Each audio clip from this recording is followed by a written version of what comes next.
Markets have been burned by much hotter than expected US inflation data overnight. The sell-off on Wall Street was the biggest since June 2020.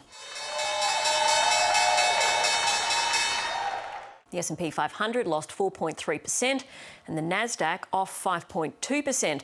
Tech stocks always fare the worst in these shakeouts. So what's all the fuss about? US headline inflation came down from its staggering 8.6% down to 8.3%. Phew! All those rate hikes by the Federal Reserve must be working. Well, not quite. The main reason it came down was because of the falling oil price, which has nothing to do with the Fed.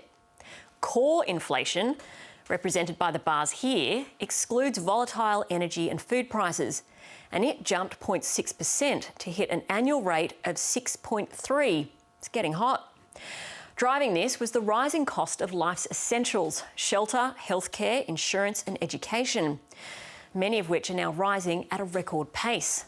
And these are items that won't get cheaper as the central bank hikes rates. But what else can it do?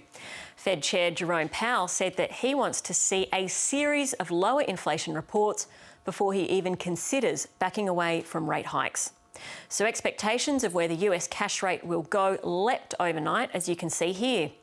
Some fear the Fed will hike by a full 1% instead of 75 basis points when it meets next Thursday. And this, of course, sent shudders through our market along with everyone else's. The ASX saw its biggest fall in 3 months, and the hardest hit were real estate, tech and retail stocks. If the most powerful central bank is hiking, then the likes of the Reserve Bank won't be able to stop either. So households, be prepared. The Aussie dollar slumped on the release of the inflation data, losing 1.5 cents to now be back around the same level as June 2020. That's finance.